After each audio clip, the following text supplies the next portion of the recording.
Welcome to the channel, English Epics. It was Friday, the end of the work week. Paul leaned back in his chair, made his usual notes in his journal, recording what he had accomplished and what he needed to do next, and then began packing his briefcase. He had started recording his daily activities many years ago. Sometimes there were days when, despite all his efforts, he couldn't recall a single productive achievement by the end of the day, and simply writing that down in his journal became a powerful motivator. On good days, it was also gratifying to take a moment to document his efforts and the progress he had made. In any case, he always noted what needed to be done next, to avoid losing the ideas he had gathered during the day. This simple exercise had always helped him jumpstart his work.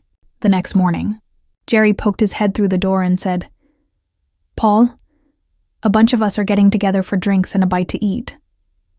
Why don't you come join us?" Paul started to decline, but then thought, why the hell not? There's nothing waiting for me at home except indifference. The past month had been rough, and if Paul were honest with himself, the past 6 months hadn't been great either. His wife, Barbara, had become increasingly distant. What had started as mere absent-mindedness had slowly turned into small acts of neglect, until in recent weeks, her remarks had begun to sound openly dismissive. When Paul first brought it up to her, she apologized. But lately she seemed more irritated by his complaints, and had begun speaking to him as if he were a child. Respect seemed to have evaporated from their home, and to say that Paul wasn't happy at home would have been a gross understatement. Nevertheless, Paul thought that maybe it was just a passing phase, and called his wife to let her know he would be late. Her response did nothing to warm his heart. "I don't care. I'm working late. Anyway, go have dinner somewhere, or there are frozen meals in the freezer." With that, she hung up without waiting for his reply. "Which?" he muttered under his breath. The gathering with colleagues turned into a dinner with friends, until, one by one, they wished each other good night and headed home. Paul was left alone, and thought he should probably leave as well, although he had no real desire to do so. Being the type who was always thinking about work, he pulled a few folded sheets of paper from his jacket pocket and began taking notes, slowly finishing only his second beer of the evening. He was programming a microprocessor. The code had to be compact and efficient. Paul knew his craft well, and liked to describe it as pouring a liter of beer into a pint glass without spilling a single drop, that he was absorbed in the intricacies of the code when a quiet voice behind him said, "Paul, do you mind if I join you?" He looked up, already knowing whose voice it was. "Jenny?" Paul couldn't suppress a smile.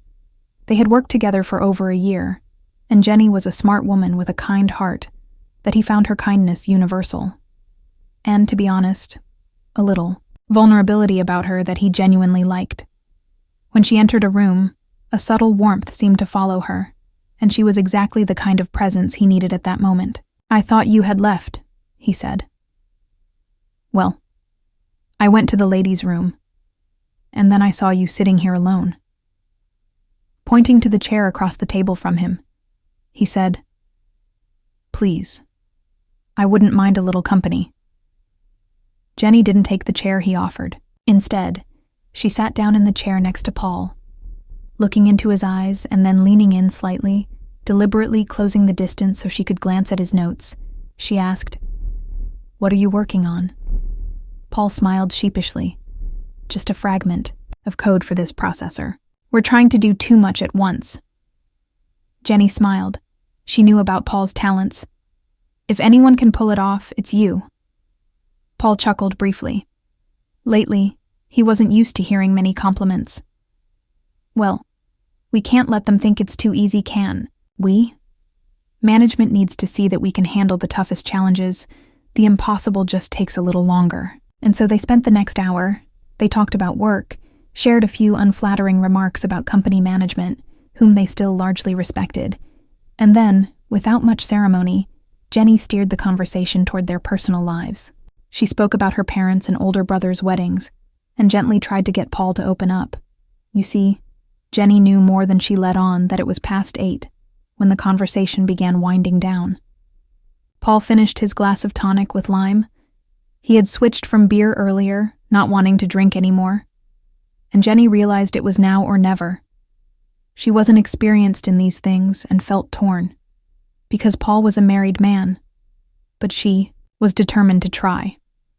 "Why don't we go to the ballroom and dance a little?" she suggested.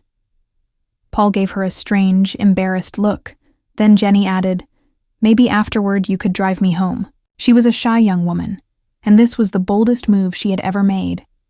At that moment, she felt as if she were standing at the edge of a cliff, with no firm ground beneath her. Paul hesitated. I really should be getting home. Barbara is probably making dinner for me." It was a lie. Barbara wasn't interested in him or his dinner, but he was a married man, and he knew he was standing in dangerous territory.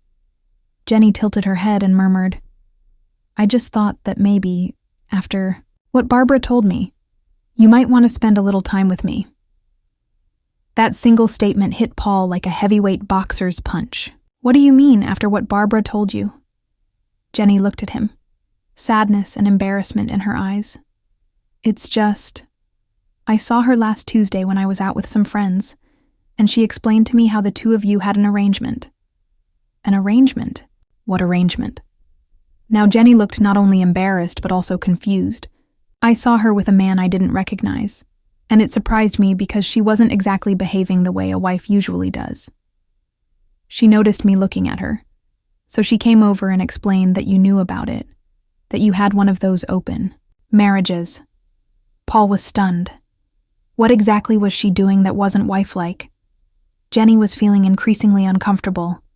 First, she had done something she had never done before, suggesting to a married man that he spend time with her, and now she was telling Paul things about his marriage that he seemed completely unaware of. "I'm sorry. I shouldn't have said anything." Jenny stood up to leave, but Paul stopped her and asked her to stay. That he tried to gather his thoughts, and finally said, "Jenny, if I'm in an open marriage, no one ever bothered to tell me. Barbara and I discussed fidelity long before we got married, and cheating in any form was strictly off limits. However, to be honest, the past 6 months or so at home haven't been pleasant.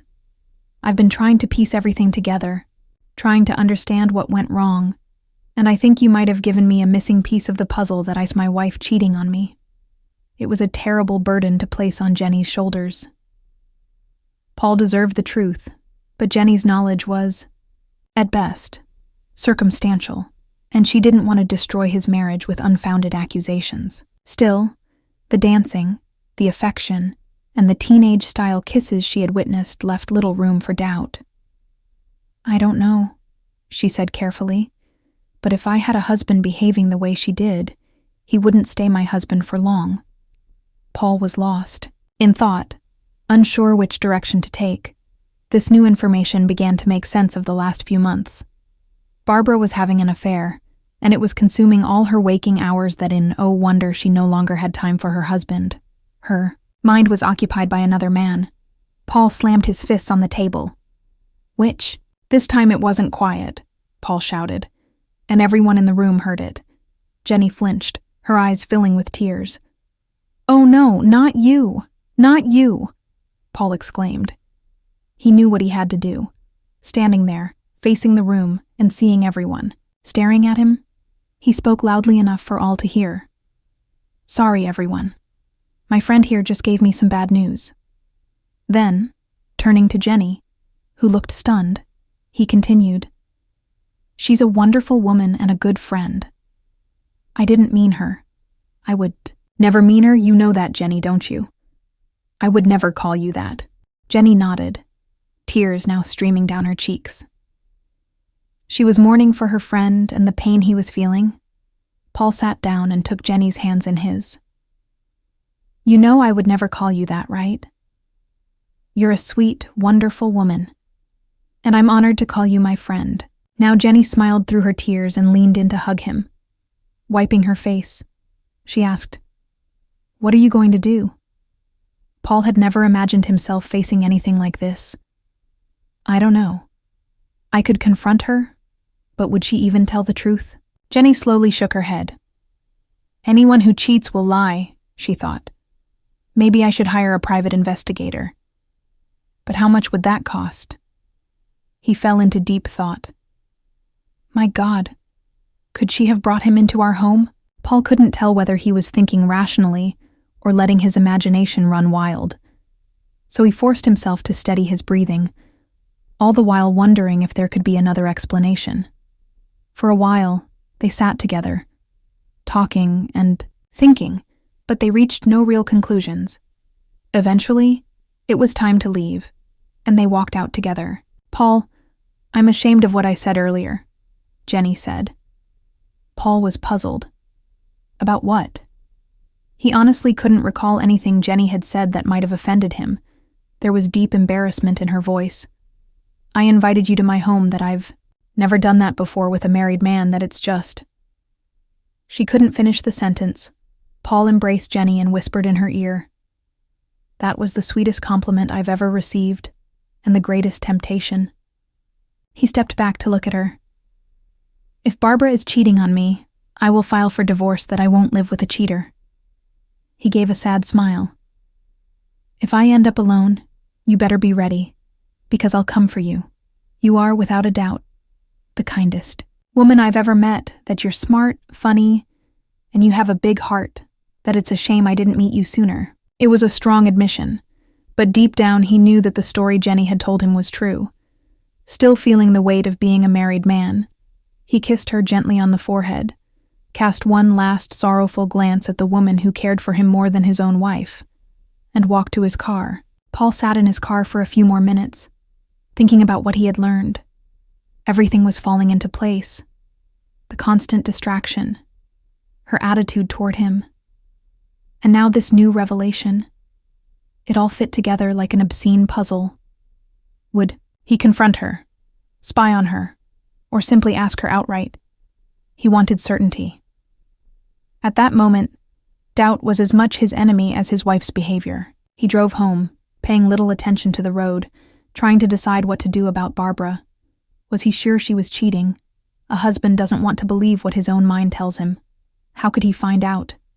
How was he supposed to handle it? By the time he pulled up to his house, he still had no answers, that he was so lost and thought that he didn't notice the car parked on the street in front of his home. Entering through the back door, he decided he would try to simply avoid seeing his wife tonight, that he just wanted to be alone. If her behavior was anything like it had been the past few weeks, that wouldn't be difficult, that he needed time to think. She didn't give him that time. Paul, could you come into the living room, please? Taking a deep breath, he stepped through. The archway into the living room, sitting on the couch before him, was his wife, holding hands with a man he didn't recognize. And the man was smirking. Paul, we need to talk, Barbara said. In an instant, everything became clear. And Paul had the answers to all his questions, that he saw her guilt, that he knew her intentions, and he knew exactly what he was going to do. It felt as if a mountain had been lifted from his shoulders. He stood taller, his back straightened, and his shoulders squared. Hello, darling, he said. I hear we have an open marriage.